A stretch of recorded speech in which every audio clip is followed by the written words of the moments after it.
అందరికీ కాంగ్రెస్ పార్టీ తరఫున మా తరఫున మీ అందరికీ కూడా ధన్యవాదాలు తెలుపుకుంటున్నాను. మీ అందరికీ తెలుసు, మే 13వ తారీఖున పార్లమెంట్ ఎన్నిక జరగబోతా ఉంది. దానికి నిన్న ఏదైతే ఉందో కేసీఆర్ గారు ఆలీబాబా అరడజన్ దొంగల్లాగా ఒక 6-7 నేసుకొని వచ్చి తొత్తుల్ని వాళ్ళు కనీసం మొన్న జరిగిన అసెంబ్లీ ఎన్నికల్లో ప్రజలు వారిని వాళ్ళ వెనకాల ఉన్న ఎమ్మెల్యేని చిత్తుగా ఓడించి 50,000 పైచిత్తు మెజార్టీతో చూపించిన విషయం మీ అందరికీ తెలిసిందే.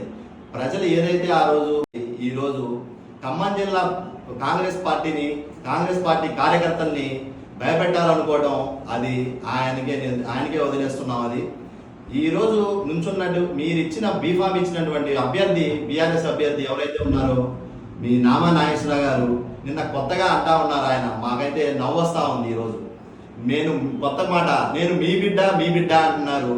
అయ్యా, మీరు మా బిడ్డ ఇన్నాళ్ళు ఏమైపోయారు? ఈ 10 సంవత్సరాల నుంచి మా బిడ్డ ఏమయ్యారు? మిస్సింగ్లో ఉన్నారా లేకపోతే తప్పిపోయారా? మరి చెప్పాలి మీరే. నేను మీ విజ్ఞతకే వదిలేస్తున్నా. మీరు కనీసం మీతో నడిచే కార్యకర్తలకు కూడా న్యాయం చేయలేని మీరు ఈరోజు ప్రబలాలు బలుకుతా ఉన్నారు. మీతో నడిచే కార్యకర్తకి 10 సంవత్సరాల నుంచి ఉన్న మీ కార్యకర్తలకి అయితేనే 15 సంవత్సరాల నుంచి ఎంతో మంది మీ వెంట తిరుగుతున్నారు కదా.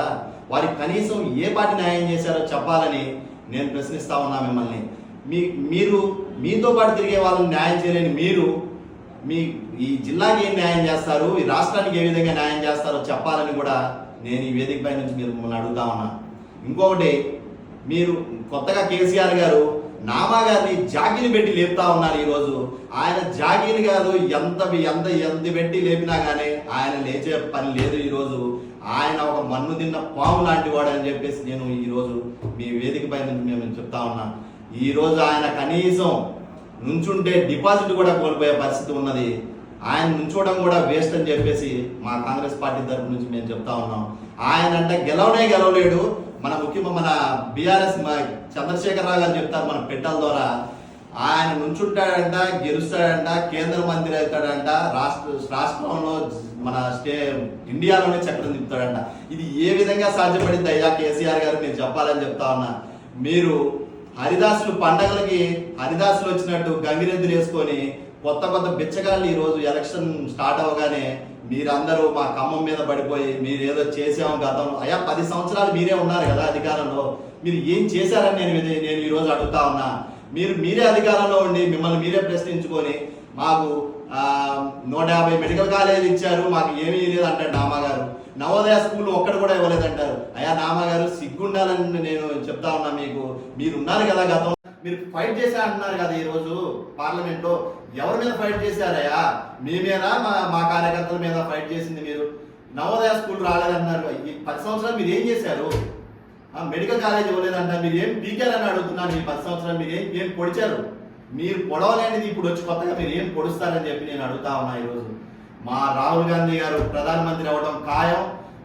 మా స్టేట్లో 15 ఎంపీ సీట్లు కొట్టడం ఖాయం.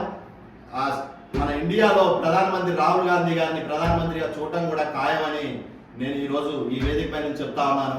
మీరు ఏదైతే పిచ్చి కళ్ళకు అంటా ఉన్నారో అవన్నీ మానేసి, ప్రజలు మీకు టైం ఇచ్చారు రెస్ట్ తీసుకోమని. ప్రశాంతంగా మీరు ఇళ్ళకపోయి ప్రశాంతంగా ఎండలు ఎక్కువగా ఉన్నాయి, ఉష్ణోగ్రత ఎక్కువగా ఉంది. మీరే అంటున్నారు నిన్న 45 డిగ్రీల ఎండలో నుంచున్నారు. ఎక్కడయా కేసీఆర్ గారు ఎండలోనా మీరు వచ్చింది? నిన్న టైం చూడండి, సాయంత్రం 7:30 అప్పుడు మీరు వేదిక పై నుంచి మాట్లాడుతున్నారు. అది ఎండ ఎట్లా అవుద్ది? మిట్ట మధ్యాహ్నం అంటున్నారు. మీరు 45 డిగ్రీల ఎండలో మా కార్యకర్తలు వెయిట్ చేస్తున్నారంటే ఎవరైనా వెయిట్ చేసి అంత పిచ్చి ప్రజలు ఎవరు? ఇంకా మీ ఇంకా మీ పిచ్చి మాటలు, మీ పిచ్చి వేషాలు ఇక్కడ ఈ ప్రజల మీద రుద్దుతామంటే అది కాదు. నిన్న మా ముఖ్యమంత్రి గారైన రేవంత్ రెడ్డి గారిని మీరు మాటలతో పదజాలంతో ముఖ్యమంత్రి గారిని ద్వేషిస్తా ఉన్నారు. అది మంచి పద్ధతి కాదు. మీరా అని చెప్పి నేను ఈరోజు అడుగుతా ఉన్నా. అదేవిధంగా మా దళిత ముఖ్యమంత్రి అయిన ఉప ముఖ్యమంత్రి గారి బట్టి విక్రమార్క గారిని ఈరోజు మీరు దూషిస్తా ఉన్నారే, ఇది ఎంతవరకు సబబు అని చెప్తున్నా. మీరు అధికారంలోకి వచ్చినప్పుడు మేము నిధులు నియామకాలతో ఈరోజు మీ కేసీఆర్ గవర్నమెంట్ మీరు వచ్చారు. అప్పుడు మీరు ఏం చేశారని చెప్తా ఉన్నా. మీరు దళిత ముఖ్యమంత్రిని చేస్తా అన్నారు, చేశారా? కానీ మేము మా రాహుల్ గాంధీ గారు అయితే, మా సోనియా గాంధీ గారు అయితే ఇచ్చిన మాట ప్రకారం ఈ రోజు తెలంగాణలో ముఖ్యమంత్రిని దళితుల్ని ముఖ్యమంత్రి చేయడం అనేది మేము చేసాం, మీరు కాదు, మీరు చేయలేదు, మీరు ఏం చేయలేదని శూన్యం మీరు చేసింది. ఈ రోజు మా ముఖ్యమంత్రి గారిని, మా దళిత ముఖ్యమంత్రి గారు తిడుతున్నారే, ఆయన మందమైనా మీరు ఆయన ఎమ్మెల్యేగా గెలిచి ఎన్ని వేల ఓట్లతో గెలిచాడో చూసుకోండి. మీ వెనకాల ఉన్న దద్దమ్మల్ని అడగండి. మా ముఖ్యమంత్రి గారిని తిట్టడం కాదు, మీ వెనకమాల ఉన్న మంత్రుల్ని మీ దాంట్లో ఉన్న వాళ్ళని మీరు ప్రశ్నించుకోండి ఒకసారి. అదేవిధంగా ఈ రోజు ఏదైతే మీరు మాటలు అంటా ఉన్నారో అది చాలా దారుణం. కేంద్రంలో మీరు మీ సారా దందా చేస్తున్న మీ కూతురు కోసం ఈ రోజు యావత్ బీఆర్ఎస్ కార్యకర్తల్ని, బీఆర్ఎస్ మీ వాళ్ళందరినీ మీ ప్రతిష్టలు మొత్తం తీసుకుపోయి మోడీ కాళ్ళ ముందు పెట్టారు. ఈ రోజు మీరు యావత్ తెలంగాణ మీ బీఆర్ఎస్ నాయకులే, కార్యకర్తలే మిమ్మల్ని తరిమి కొడతారు రాబోయే రోజుల్లో అని చెప్తున్నా. రాబోయే రోజుల్లో మీ పార్టీ ఇప్పటికే ఆల్రెడీ ఖాళీ అయింది. ఈ ఎంపీ ఎలక్షన్ తర్వాత అది పూర్తిగా ఖాళీ అయిపోద్ది. మీరు కంగారు పడాల్సింది ఏమీ లేదు. మీరు త్వరలోనే ఇంకా చాలా చూడబోతారు. మీరు ప్రలోభాలు, మీ మాటలు, మీ ఎకిలి వేషాలు దయచేసి మా ముఖ్యమంత్రి గారిని కనుక ఈసారి ఏదన్నా అనుంటే ఖబర్దార్ చెప్తున్నా, మా కాంగ్రెస్ కార్యకర్తలు మేము వదిలిపెట్టాం. మీ అందరినీ తరిమి కొట్టాల్సిన రోజు మట్టికి దగ్గరలోనే ఉంది. మీ ఇంటికి మీ ఇల్లు ఎంత దూరం, మా ఇంటికి కూడా అంతే దూరం అని చెప్పి నేను ఈ రోజు చెప్తా ఉన్నాను. మా ముఖ్యమంత్రి గారిని కానీ, మా మంత్రుల్ని కానీ మీరు ఏ విధంగా మీరు దూషిస్తున్నారో అది మంచి పద్ధతి కాదు. మీరు 10 సంవత్సరాలు చేసినప్పుడే మీరు ఇంకా తెలంగాణ పసిబిడ్డ అని లాక్కొచ్చారు. మరి కనీసం మాది 100 రోజులే అయింది, ఆ లోపు ఎలక్షన్ కూడా వచ్చింది.